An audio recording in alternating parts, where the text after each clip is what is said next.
mir mein Geld. Die Zoll- und Steuerbehörden. Verratet mich bitte nicht. Howard, where are you going?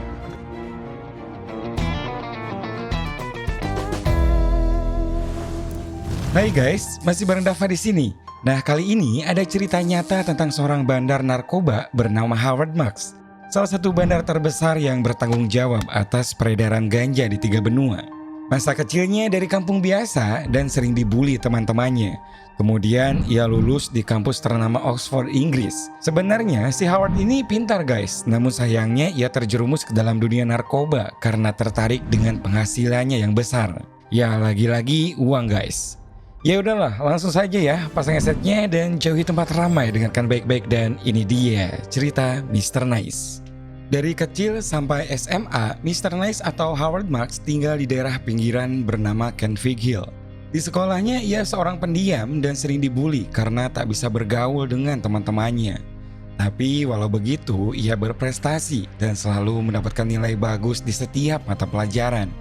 Kecerdasan dan kerajinannya dalam belajar membuat ia lulus dan mendapatkan beasiswa untuk berkuliah di Oxford yang merupakan kampus terkenal di Inggris. Semua anggota keluarganya sangat senang, termasuk tetangganya, karena jarang sekali ada yang bisa berkuliah dengan gratis di kampus tersebut. Howard kemudian pindah dan menyewa sebuah kamar di dekat kampus milik seorang bernama George. Satu-satunya aturan yang harus dipatuhi, setiap penyewa tidak boleh ada perempuan yang berkunjung di malam hari. Namun beberapa hari kemudian saat malam tiba-tiba ada seorang wanita yang mengetuk pintu jendela. Dengan polosnya Howard membuka jendela itu dan membiarkan wanita tersebut masuk. Ternyata si wanita yang bernama Izzy itu menyelinap masuk lewat kamar Howard yang jendelanya dekat gang untuk menemui temannya yaitu Graham yang berada di kamar sebelah. Merasa penasaran, Howard pun mengikutinya dan di kamar tersebut selain Graham dan Izzy ada juga seorang lagi bernama Mark. Ternyata Graham adalah seorang pengedar ganja dan teman-temannya biasa memakai barang haram itu di kamarnya secara diam-diam. Itulah awal mula Howard mengenal yang namanya ganja dan diajari oleh Izzy bagaimana cara menikmatinya.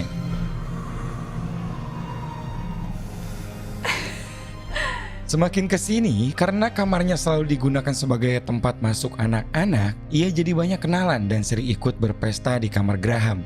Lambat laun, Howard dan Izzy mulai dekat dan mereka pada akhirnya berpacaran.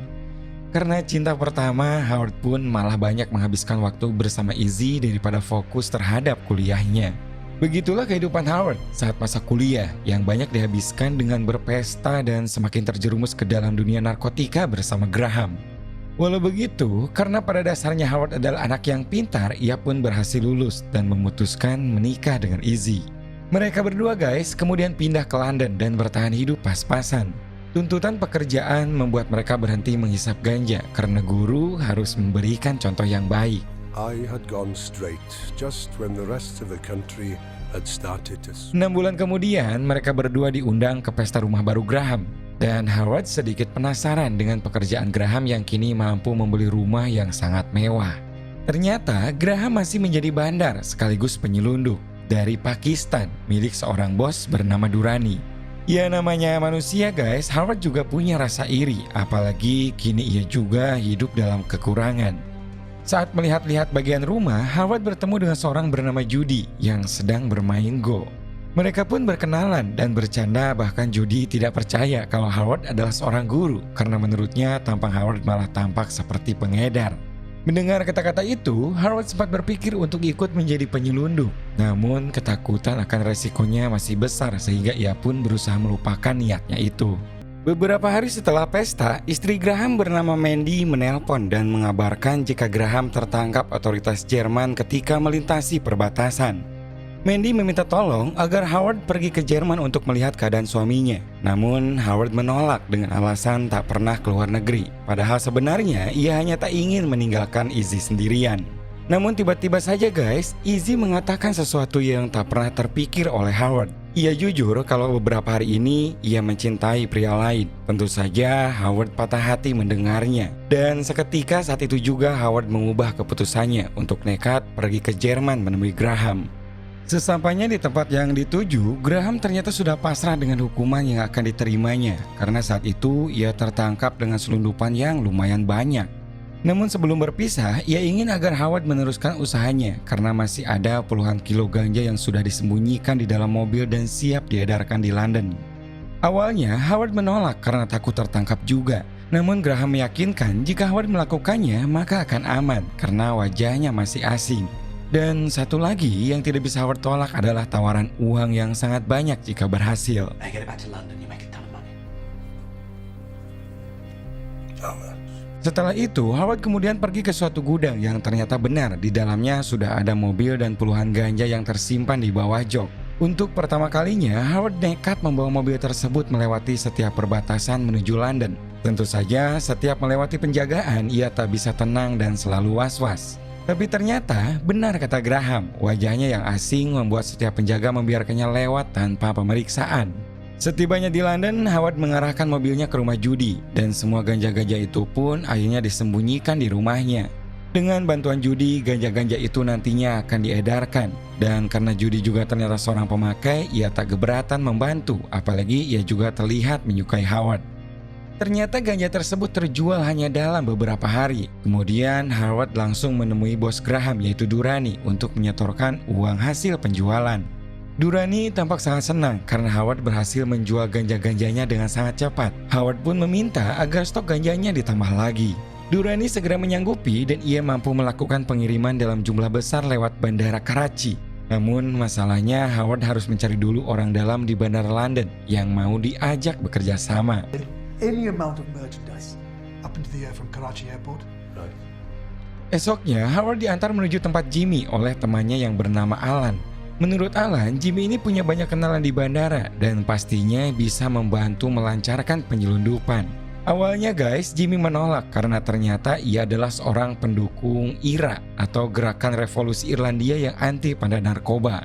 Bahkan ia sempat akan membunuh Howard dan Alan karena berani mengajaknya menjadi penyelundup. Namun keputusannya berubah ketika Jimmy mencoba ganja yang Howard bawa. Ia mau membantu asal Alan tidak diajak serta meminta bayaran 5.000 pound sterling untuk setiap datang barang. You'll be shot.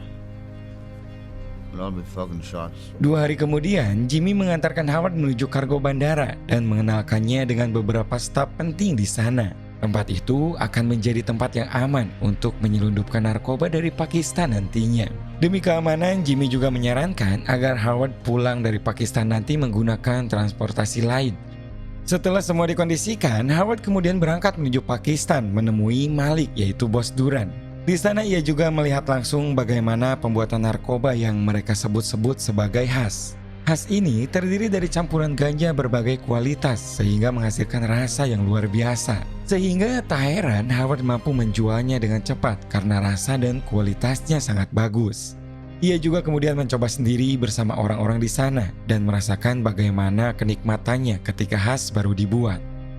Penyelundupan tersebut akhirnya berhasil sekaligus penjualan Howard yang semakin berkembang meluas. Semakin berjalannya waktu, keuangan Howard juga semakin meningkat drastis. Dan untuk menghilangkan kecurigaan pihak pajak, ia mendatangi seorang akuntan sewaan bernama Patrick. Si Patrick ini pun akhirnya bersedia membantu dan menyarankan membuka sebuah toko sebagai kedok perputaran uang milik Howard. Tak lama kemudian, sebuah butik dibuka di Oxford dengan nama Anna Belinda. Butik itu pun berjalan semestinya dan dikelola oleh Judy yang kini sedang hamil muda. Hingga suatu hari guys, teman lamanya yang bernama Mark datang ke sana. Howard pikir Mark sedang butuh pekerjaan, jadi ia pun menawari posisi supir penyelundupan ganja. Mark sendiri tidak terkejut ketika Howard berbicara soal narkoba, karena ia adalah mata-mata dari MI6. Bahkan ia juga sudah mengetahui kalau Howard sering bepergian ke luar negeri. Mark tidak mempermasalahkan hal itu, karena yang ia inginkan Howard bekerja menjadi mata-matanya di lapangan jika suatu saat dibutuhkan. Mendengar itu, Howard setuju membantu, namun ia meminta syarat kekebalan hukum. Sayangnya, Mark tak bisa menjanjikan hal tersebut, tetapi ia memberikan sebuah nomor yang bisa dihubungi jika Howard berada dalam masalah. Beberapa hari kemudian, Howard mendapatkan telepon dari Malik. Rupanya ada masalah dalam pengiriman. Semua ganja yang sudah dipesan tidak bisa berangkat lewat Pakistan karena ternyata bandara sedang ditutup akibat perang yang terjadi. Satu-satunya cara yaitu menggunakan kiriman lewat bandara Afghanistan. Kabar tersebut langsung Howard sampaikan kepada Jimmy dan Jimmy pun bisa mengakalinya, namun dengan syarat ada tambahan biaya 50 pound sterling untuk setiap kilonya. Keadaan yang mendesak membuat Howard terpaksa setuju, dan ternyata Jimmy benar-benar berhasil menyelundupkan seluruh paketnya dengan selamat. Mereka berdua kemudian mencicipi sedikit ganja yang didapatkan, kemudian sisanya dibawa Howard ke Inggris. Fiction. Arms and explosives are non-fiction. That's reality. I deal in non-fiction. Saat hendak melewati perbatasan, Howard diperiksa oleh petugas secara mendadak karena wajahnya sudah terlalu sering terlihat. Anjing pelacak segera diturunkan dan para petugas melakukan pemeriksaan dengan detail di setiap bagian mobilnya.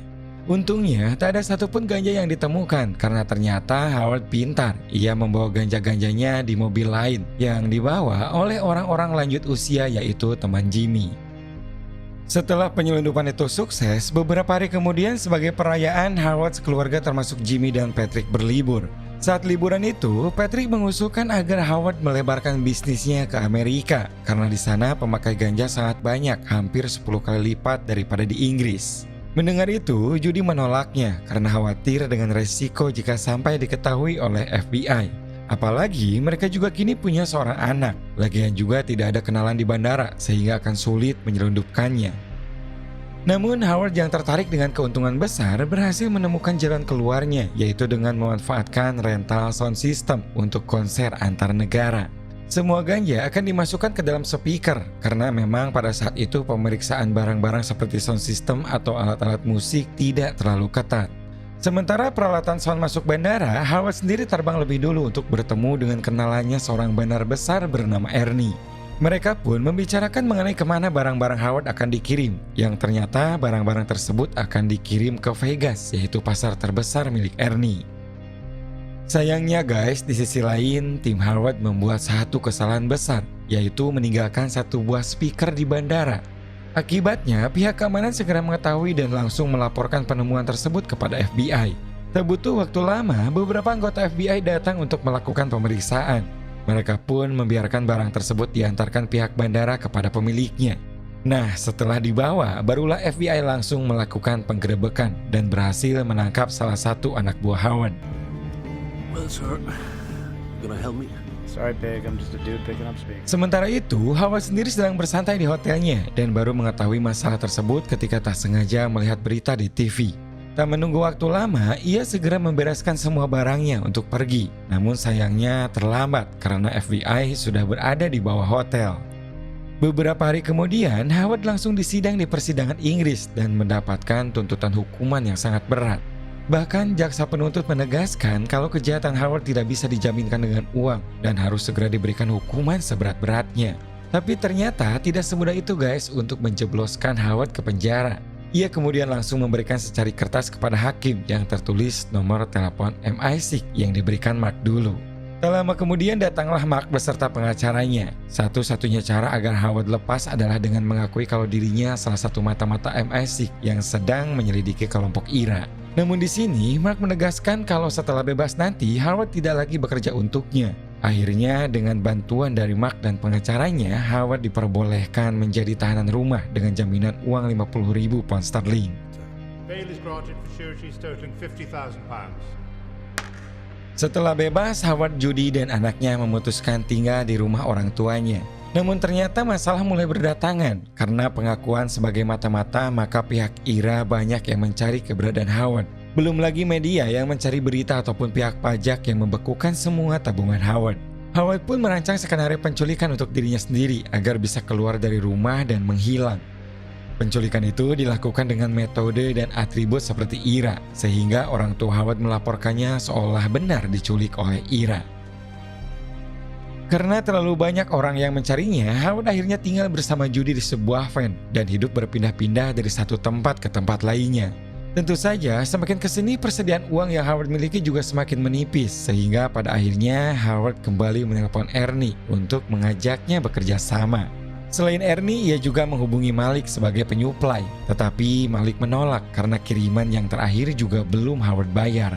That's nowhere near enough. £100 is all I've got right now, but there'll be more, Malik, right? Much more. Walau begitu, Howard tak menyerah. Ia kemudian mengganti nama menjadi Mr. Nice. Dengan identitas baru itu, ia kembali menelpon Malik dengan berpura-pura sebagai teman Graham yang lain. Dan ternyata guys, strategi itu berhasil sehingga tak butuh waktu lama Howard bisa mendapatkan stok ganjanya lagi untuk dijual. Setelah uang dari penjualan ganja terkumpul, Howard kemudian pindah ke Amerika bersama anak dan istrinya. Sementara bisnisnya di Inggris ia serahkan kepada Jimmy. Kini kehidupannya kembali seperti dulu, mampu membeli sebuah rumah mewah dan hidup serba kecukupan. Bukan itu saja guys, kebahagiaan mereka juga bertambah dengan hadirnya seorang anak kedua. Namun sayangnya, kebahagiaan Howard hanya bertahan 6 tahun saja. Karena tanpa diduga, FBI kembali berhasil menangkapnya ketika Howard dan istrinya berlibur di sebuah hotel mewah. Sebelum menunggu persidangan, Howard sempat meminta bantuan kepada Mark yang ada di MI6. Namun Mark menolak karena ia hanya memberi kesempatan satu kali saja, yaitu saat masalah yang dulu. Beruntung, Ernie masih bisa membantunya dengan mengirim orang Meksiko yang berpura-pura sebagai agen dari Meksiko. Ia pun bersaksi bahwa Howard adalah mata-matanya yang bekerja untuk Meksiko yang ditugaskan menyelidiki kasus Ira. Lagi-lagi, Ira menjadi kambing hitam Howard, namun nyatanya hal itu berhasil guys. Dan pengadilan pun memberikan vonis bebas karena dianggap keterlibatan Howard dengan ganja adalah salah satu strategi masuk ke dalam kelompok Ira. Not guilty. Mr. Marks, you're free to go. Untuk kedua kalinya Howard bebas dan ia pun sangat senang, terlebih Judy yang meminta janji agar Howard tak lagi terjun ke dalam dunia narkoba. Mereka kemudian hidup dan tinggal di Palma dengan rutinitas dan bisnis baru sebagai seorang importir anggur. Howard kini berusaha menjalani hidup baik selayaknya warga biasa yang taat hukum, dan ia juga kini banyak menghabiskan waktu dengan keluarganya. Namun menjalankan bisnis bersih membuat Howard merasa bosan. Dan beberapa bulan kemudian, ia pun berurusan lagi dengan pengedaran narkoba. Howard juga mengadakan pertemuan dengan Malik untuk membicarakan strategi penyelundupan baru, yaitu dengan memanfaatkan jalur laut dengan kapal pesiar. Sayangnya, Howard tidak menyadari kalau FBI ternyata masih terus melakukan pemantauan terhadap jaringan-jaringan yang pernah dijalankan Howard dulu. Hingga apesnya, salah satu kapal pesiar yang akan mengantarkan ganja kepada Ernie ketahuan. 2 hari kemudian, Howard mendapatkan telepon dari Patrick yang mengabarkan kalau FBI berhasil menggagalkan penyelundupan ratusan kilo ganja yang akan dikirim ke Amerika. Patrick tentu di sini sangat panik karena ia juga mendengar kalau Ernie sudah tertangkap yang kemungkinan besar akan menyeret semua orang. Dan benar saja, tak lama setelah telepon itu ditutup, Patrick ditangkap saat akan kabur dari kantornya.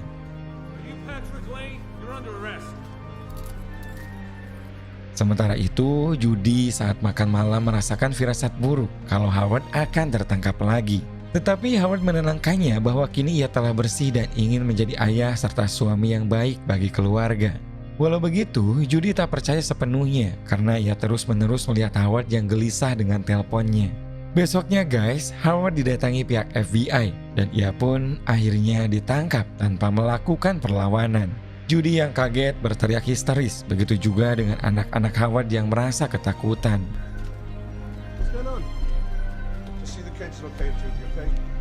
Kabar penangkapan tersebut segera menyebar di berbagai media karena Howard dianggap sebagai salah satu bandar terbesar yang selama ini bertanggung jawab atas peredaran ganja di 3 benua.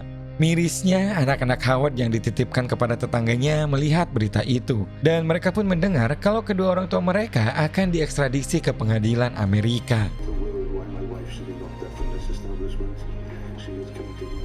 Di pengadilan Amerika ini, kini semua teman-teman Howard dipanggil sebagai tersangka. Semuanya diperiksa dan ditanyai sejauh mana keterlibatannya. Malik, Ernie, semua memberi kesaksian kalau otak dari peredaran ganja tersebut adalah Howard Mark. Semua dari mereka berusaha menyelamatkan dirinya masing-masing dan memojokkan Howard sebagai pelaku utama.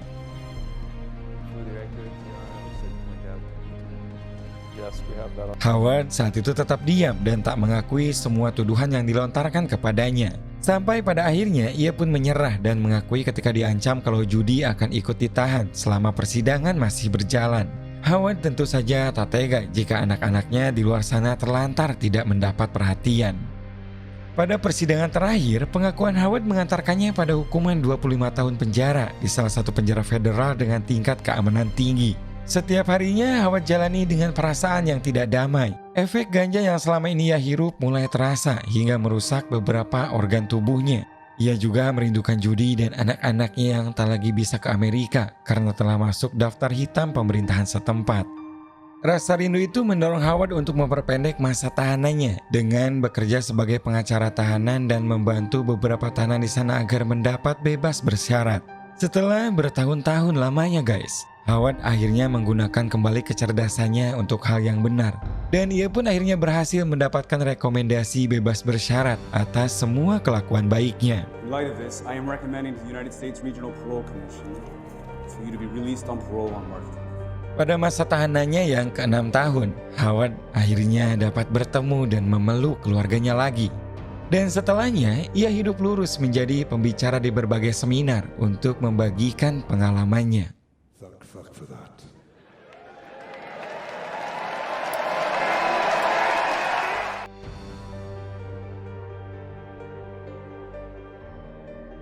Dari film ini kita dapat belajar bahwa seseorang yang terjebak dalam peredaran narkoba banyak yang sulit keluar dari bisnis tersebut.